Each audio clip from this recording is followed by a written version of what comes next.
لبيك اللهم لبيك لبيك لا شريك لك. Assalamualaikum warahmatullahi wabarakatuh. Berjumpa kembali dengan saya Anwar Jufri. Bapak Ibu yang dirahmati oleh Allah SWT, insya Allah pada video ini kita akan belajar tentang bagaimana keteladanan yang bisa kita ambil dari baginda Rasulullah Muhammad SAW. Setelah sebelumnya kita belajar tentang keteladanan dari kehidupan Nabi Ibrahim alaihissalam. Bagaimana Ibrahim alaihissalam menghasilkan kebaikan yang tidak terbatas. Hanya saja Nabi Ibrahim masih dikasih oleh Allah usia yang cukup panjang, 200 tahun. Hanya yang sangat luar biasa nanti dari kajian kita pada video ini adalah bahwa Rasulullah SAW menghasilkan kebaikan yang tidak terbatas, padahal beliau dilingkupi oleh keterbatasan-keterbatasan yang sangat luar biasa.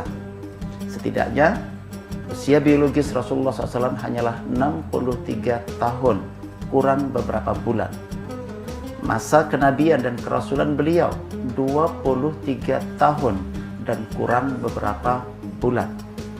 Tetapi di usia yang sangat-sangat pendek itu, jika dihitung sejak wafat beliau 14 abad yang lalu hingga hari ini, maka pengaruh baik beliau di kalangan umat Islam khususnya dan di kalangan umat manusia pada umumnya sangat luar biasa. Beliau wafat saat itu meninggalkan jumlah umat Islam di kisaran 100.000 orang. Saat itu diperkirakan jumlah manusia mencapai angka 100 juta. 1:1000. Dan hari ini jumlah manusia menembus angka 7,5 miliar dan jumlah umat Islam di kisaran 1,8 miliar. Jarak perbedaan antara dua hal ini semakin menyempit, dan itu menunjukkan betapa kuatnya pengaruh dakwah Nabi kita Muhammad SAW. Dan kita, sebagaimana disabdakan oleh beliau dalam hadisnya, bahwa kisaran umur umatku itu antara 60-70. Hanya saja kemudian belajar dari Nabi kita Muhammad SAW, ternyata pendeknya umur, pendeknya masa untuk produktivitas tidak menghalangi kita insya Allah untuk punya pengaruh yang lebih luas, lebih lama dibandingkan dengan usia yang terbatas itu.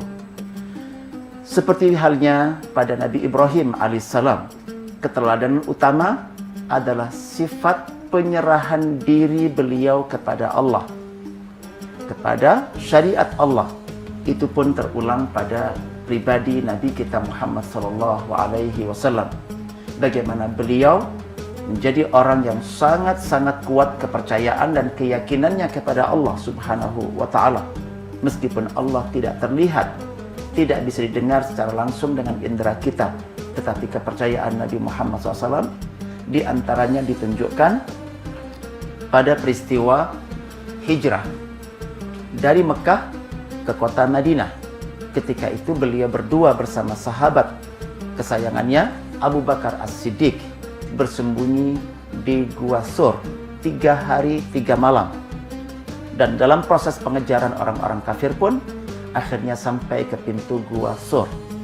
Dan saat itulah Abu Bakar, Rasulullah mendengar suara yang berasal dari kaki-kaki kuda di depan gua. Ketika itulah Abu Bakar radhiyallahu anhu sempat membayangkan sampainya musuh-musuh itu dalam proses pelacakan, pencarian, pemburuan sampai di depan gua, sedangkan gua itu sangat sempit. Gua itu kecil. Siapapun yang ada di dalam gua itu, jika dilihat dari arah kaki, artinya dengan cara merunduk, maka dipastikan akan kelihatan dari luar. Ketika itulah Abu Bakar mengatakan, "Ya Rasulullah, jika saja ada di antara mereka melihat ke arah dalam gua ini dari arah kaki mereka atau dengan cara merunduk, pastilah mereka melihat kita." yang ada di Gua Hira, di Gua Sur. Itu berarti bahwa kita akan ketangkap. Tetapi baginda Rasulullah Muhammad SAW justru tidak menganggap kehadiran mereka yang bisa dijangkau oleh mata manusia biasa. Dan justru Rasulullah SAW memunculkan pandangan batin beliau, keyakinan beliau yang sangat kuat dengan mengatakan, "Ma dhannuka ya Abu Bakrin bisnaini Allahu salisuhuma." Kamu jangan mengira, wahai Abu Bakar, bahwa kita hanya berdua. Betul, secara kasat mata kita hanya berdua, tetapi sebetulnya ada zat yang tidak kelihatan sebagai pihak ketiga, yaitu Allah Subhanahu wa Ta'ala, dan Dia tidak akan mengizinkan mereka untuk melihat kita. Dan itu pun terjadi seperti keyakinan beliau. Dan yang sangat luar biasa, bagaimana cara Allah Subhanahu wa Ta'ala membuat dua orang ini tidak terlihat bagi mereka, dan bahkan tidak muncul sedikit pun ide untuk melihat ke dalam gua dari arah bawah, hanya karena di pintu gua itu ada rumah laba-laba. Dan ternyata semangat mereka, kekuatan mereka, kepungahan mereka, kesombongan mereka yang mengantarkan mereka sampai di depan gua tidak cukup kuat berhadapan dengan rumah laba-laba yang sangat lemah itu. Dan gara-gara itu mereka semuanya tidak ada kepentingan untuk melihat ke dalam gua, karena mereka sudah punya kesimpulan bahwa tidak mungkin ada manusia di dalam gua sementara rumah laba-laba itu utuh dan tidak rusak. Dan dari sinilah Bapak Ibu yang dirahmati oleh Allah Subhanahu wa Ta'ala, bahwa Rasulullah Shallallahu alaihi wasallam mencontoh, meneladani Ibrahim alaihissalam dalam keyakinannya terhadap Allah dan penyerahan dirinya kepada syariat Allah Subhanahu wa Ta'ala. Begitu pula tentang sifat Rasul sebagai kunci pembuka kebaikan dan gembok penutup keburukan. Bagaimana para sahabat berubah dikisahkan ya, atau disebutkan di dalam sebagian referensi, kurang lebih 2.500 sahabat. Mereka memiliki keistimewaan khusus, dan itu semua berakar pada doa dan permintaan Nabi kita Muhammad SAW.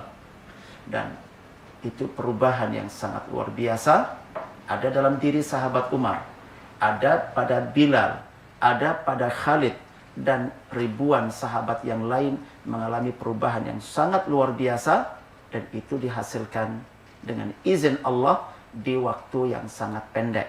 Mudah-mudahan kita semuanya dimudahkan oleh Allah, ditolong oleh Allah, memakmurkan usia pendek kita, insya Allah dengan menghasilkan yang terbaik dari dalam keluarga kita, dari lingkup tetangga kita, dan juga saudara-saudara kita yang beriman dengan izin Allah Subhanahu wa Ta'ala. Semoga video ini bermanfaat, dan insya Allah kita ketemu kembali dengan video-video berikutnya. Assalamualaikum warahmatullahi wabarakatuh.